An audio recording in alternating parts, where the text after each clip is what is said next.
Guys তোমরা কি কখনো ভেবেছো জিন্স প্যান্টে ছোট্ট পানা পকেট কি কারণে দেওয়া থাকে, বা সিম কার্ডের একটা সাইড কাটা কেনই বা থাকে? তো আজকে আমরা এই রকমের কিছু ইন্টারেস্টিং কোশ্চেনের আনসার আমরা জানবো, যেগুলো আমার সঙ্গে তোমাদেরও জানা খুবই খুবই খুবই দরকার। সত্যি বলতে এরকম ছোট ছোট কোশ্চেনের আনসার জানার আমার খুব ছোট থেকে ইচ্ছা ছিল, যেটা ফাইনালি আজকে আমার পূরণ হবে। আপনি কি জানেন চ্যানেল থেকে? তো চলো বেশি না লেট করে আজকের ভিডিওটা দেখা যাক। জিন্সের পকেটের উপরে ছোট ছোট তামার বোতাম কেন থাকে, আর সিম কার্ডের এক কোণে হালকা করে কাটা কেন থাকে, আর তালার নিচে এই ছোট ছিদ্রটি কেন থাকে, আর মোবাইলের ডেটা 24 ঘন্টা অন রাখলে কি হবে। এই ফ্যাক্টগুলির মধ্যে এমন জাদু আছে যা আপনার দৃষ্টি এবং চিন্তা ভাবনা দুটোই বদলে দেবে। তাহলে আর কথা না বাড়িয়ে চলুন আজকের ভিডিওটি শুরু করা যাক। আর এখনো যারা চ্যানেলটি সাবস্ক্রাইব করেনি তারা সাবস্ক্রাইব করে দিন। জিন্সের পকেটের বোতাম।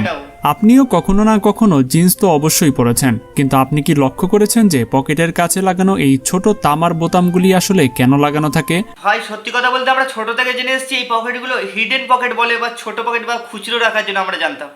বাই দ্য ওয়ে চলো জানা যাক দাদার কাছ থেকে এটা কি কারণে দেওয়া হয়েছে। এই বোতামগুলিকে রিভেট বলা হয় এবং এদের কাজ শুধু সাজসজ্জা নয়, বরং জিন্সের শক্তি বৃদ্ধি করা। হ্যাঁ, এই রিভেট ভাই এতদিন আমরা জেনে এসেছি ওই পকেটগুলোতে খুচরো পয়সা রাখা বা হিডেন পকেট বলে, কিন্তু ফাইনালি আজকে গাইস জানতে পারলাম ওটা আমাদের প্যান্টটাকে আরো মজবুত বা আরো শক্ত করে ধরে রাখতে জিনিসটা দেওয়া হয়। আর এই ছোট ছোট বোতামগুলোকে গাইস রিবেট বলা হয়। ওকে, গুলি এই জায়গাগুলিতে লাগানো হয় যেখানে জিন্সের সবচেয়ে বেশি চাপ সহ্য করে, যেমন পকেটের কোণ বা ক্রচের কাছে, যাতে আপনি যখন পকেটে ভারী জিনিস রাখেন বা বারবার ব্যবহার করেন তখন কাপড় ছিঁড়ে না যায়। কিন্তু এবার আসে আসল মজার অংশে। 1800 দশকের শেষে আমেরিকাতে খনিকদের শক্তিশালী কাপড় খুব দরকার ছিল।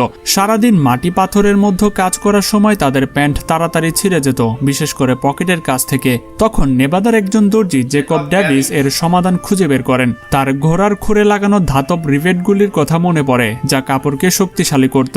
ব্যাস, এরপর তিনি সেই প্রযুক্তি প্যান্টে প্রয়োগ করলেন এবং এটি ইনক্রেডিবল কাজ করলো। কিন্তু গল্প এখানেই শেষ নয়। প্যান্টে এগুলো লাগানোর জন্য টাকার প্রয়োজন হওয়ায় ডেভিস একজন কাপড় ব্যবসায়ী লেভি স্টকসকে পার্টনারশিপের জন্য চিঠি লেখেন। লেভি পার্টনারশিপ করলেন এবং 1873 সালে প্রথমবারের মতো রিভেট জিন্সের প্যান্ট হলো। এখান থেকে শুরু হলো সেই যাত্রা যা জিন্সকে একটি শক্তিশালী এবং আড়ম্বরপূর্ণ পরিচিত দিল, যা আজ পর্যন্ত বিদ্যমান। ভাই সাব গাইস আমরা এতদিন যেটা জেনে এসেছি একদমই ভুল জেনে এসেছি। তাহলে ওটা দেওয়া হচ্ছে প্যান্টটাকে আরো মজবুত করার জন্য। মানে জেকব ডেভিস বলে একজন ভাই, তিনি ফার্স্ট করেছিল ভাই, তার কাছে একদম স্যালুট গাইস, ভাই মানতে হবে। ওকে চলো নেক্সট দেখা যাক আমাদের। তালার নিচের ছিদ্র। ঘরকে সুরক্ষিত রাখতে সবাই তালা ব্যবহার করে, তবে এই কথা খুব কম লোকেরই জানেন যে তালার নিচে আরও একটি ছোট ছিদ্র থাকে। আপনাদের বলে রাখি যে এই ছিদ্র থাকার পেছনে কিছু ছোট্ট কারণ আছে, এবং এই ভিডিওতে আমরা সেই বিষয়ই আপনাদের জানাতে চলেছি। চলুন জানার চেষ্টা করি যে আসলে তালার নিচে এই ছোট ছিদ্রটি কেন ব্যবহার করা হয়। হয়তো আপনি এই বিষয়ে কখনো শোনেননি, কিন্তু তালার নিচে তৈরি ছিদ্রটি তালাকে খারাপ হওয়া থেকে বাঁচায়। আসলে যখন কোনো কারণে তালার ভেতরে জল ভরে যায়, ভাই ওই ছোট ছিদ্র সে তালা ঠিক থাকার বা ভালো থাকার বা তালাকে রক্ষা করার কি আছে ভাই? ভাই সব কি বলছে ভাই, ভুলভাল কিছু বলছে না তো? তখন তালার নিচে দেওয়া এই ছোট্ট ছিদ্রটি দিয়ে সেই জল বাইরে বেরিয়ে যায়, ফলে তালার ভেতরের যন্ত্রপাতিতে জং ধরে না। যদি তালার মধ্যে এই ছিদ্র না থাকতো, তবে তালার ভেতরে জল ভরার পর বাইরে বেরোনোর কোনো জায়গা থাকতো না এবং তালা খারাপ হয়ে যেত। আর হ্যাঁ, চাবি আটকে যাওয়া, তালা জ্যাম হয়ে যাওয়া এবং জং ধরার মতো পরিস্থিতিতে এই ছিদ্রের মাধ্যমে তেল ঢেলে তালা ঠিক করা যায়। ভাই সাব গাইস, ভাই এতদিন আমাদের মাথায় একদমই আসেনি জিনিসটা, যে ওটা মানে জল যাতে না জমে সেই জন্য। ভাই লিটারালি গাইস সেই লেভেলের। ভাই যাই হোক, যারা যা জানতে না অবশ্যই কমেন্টে জানিও, আর যা যা জানতে অবশ্যই কমেন্টে জানিয়ে একটা করে লাইক অবশ্যই করে দিও ভাই। ওকে নেক্সট দেখা যাক তারপরে। 24 ঘন্টা ডেটা অন রাখার ফল। আজকাল সবার কাছেই স্মার্টফোন আছে এবং সবাই এতে ইন্টারনেট ব্যবহার করে। সস্তা প্ল্যানের সাথে এখন আনলিমিটেড ডেটা আসে, এ কারণেই লোকেরা প্রচুর পরিমাণে ইন্টারনেট ব্যবহার করে। কিন্তু আপনি কি জানেন যে মোবাইলের ডেটা 24 ঘন্টা অন রাখলে আপনার মোবাইল কি ক্ষতি হতে পারে, নাকি কতটুকু পরিমাণ আপনার ইন্টারনেট খরচ হতে পারে? হ্যাঁ গাইস বাই দ্য ওয়ে, এই যে ভাই মানে স্ক্রিনটা দেখতে পাচ্ছ, এটা কোন মোবাইলের স্ক্রিন অবশ্যই জানলে কমেন্টে কিন্তু জানিও। ওকে এবার চলো দেখা যাক বেশিক্ষণ নেট বা 24 ঘন্টা নেট অন রাখলে কি হয়। যখন আপনি ক্রমাগত মোবাইলের ডেটা অন রাখেন তখন আপনার ব্যাটারি খুব দ্রুত শেষ হবে। এর প্রভাব শুধু ব্যাটারির উপরেই পড়বে না, ফোনও বরাবর গরম হতে শুরু করবে। অনেক সময় তো ফোন এত ধীর হয়ে যায় যে ছোট ছোট জিনিস করতেও সময় লাগে।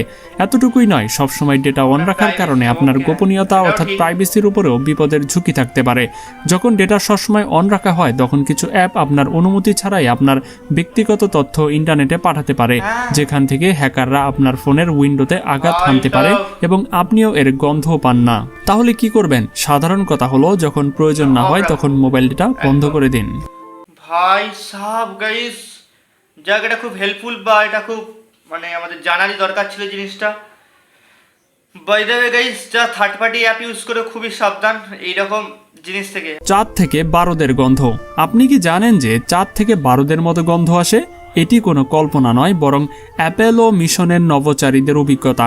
যখন তারা চাঁদের পৃষ্ঠে থেকে ফিরছিলেন তখন তারা অনুভব করছিলেন যে তাদের স্পেস স্যুট, বুট, সরঞ্জাম থেকে বারুদ বা পোড়া কয়লার মতো তীব্র গন্ধ আসছে।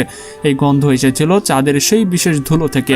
চাঁদের পৃষ্ঠে কোটি কোটি বছর ধরে উল্কাপিণ্ডের বৃষ্টি এবং সৌর বিকিরণ পড়েছে, যার কারণে এই ধুলো আরও বেশি বিশেষ হয়ে ওঠে। যখন এই ধুলো স্পেস স্যুটের সাথে লেগে নভোযানের অক্সিজেন ভরা পরিবেশে পৌঁছায় তখন তাতে একটি রাসায়নিক বিক্রিয়া হয় এবং এখান থেকেই সেই বারুদের মতো গন্ধ ওঠে। আর কিছু নভোচারীরা এটিকে ব্যবহৃত গান পাউডার অর্থাৎ ব্যবহৃত বারুদের গন্ধ বলেছেন। অর্থাৎ চাঁদ কেবল দেখতে রহস্যময় নয়, এর গন্ধটাও ততটাই অনন্য এবং অবিশ্বাস্য। সিম কার্ডের কোনায় কাট।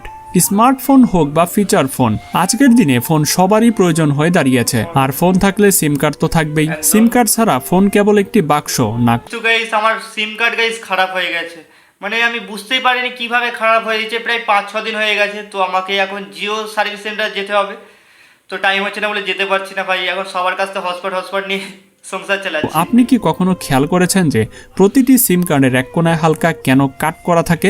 হয়তো ভাবেননি, তাই না? তাহলে চলুন আপনাদের বিষয়টা জানাই। আসলে এই কাট কেন থাকে? এটি মূলত ডিজাইন বা স্টাইলের জন্য থাকে না, এর পেছনের কারণটি সম্পূর্ণরূপে ব্যবহারিক। আসলে এই কাটা কোণটি এই কথা বোঝায় যে সিমকে ফোনের ভেতরে কোন দিকে লাগাতে হবে, যাতে আপনি উল্টো লাগিয়ে স্লট বা সিম দুটোকে খারাপ না করে দেন। সেই সাথে সারা বিশ্বে লাখ লাখ কোটি ডিভাইস একই রকম সিম কার্ড চলে, তাই এই ছোট কাটের কারণে বিশ্বব্যাপী একটি মান বজায় রাখে, যার ফলে যে কোনো ডিভাইস সিম সঠিকভাবে ফিট হতে পারে। ভাবুন, মানে সিম কার্ডের এক সাইডটা কানা থাকে, আমাদের সঠিকভাবে সিম কার্ডটা লাগানো যেতে পারি সেই কারণে, মানে যাতে সিম কার্ডটা কোনোভাবে খারাপ না হয়ে যায়, সেই কারণেও আর কি ওই কার্ডটা দেওয়া হয়, যাতে আমরা সঠিকভাবে জিনিসটা লাগাই। গাইস, তো ভিডিও থেকে আমরা অনেক কিছু নতুন নতুন জানলাম, যেগুলো আমরা এতদিন ভুল জেনে এসেছি। বাই দ্য ভিডিওটা কেমন লাগলো অবশ্যই কমেন্টে কিন্তু জানিও। আর নেক্সট কেমন ভিডিও তোমরা দেখতে চাও বা কি টাইপের ভিডিও তোমরা দেখতে চাও অবশ্যই কিন্তু কমেন্টে জানিও, বা ভিডিওর লিঙ্ক আমাকে শেয়ার করো। তো দেখা হবে নেক্সট আনাদার কোনো ভিডিওতে, ততক্ষণ বাই।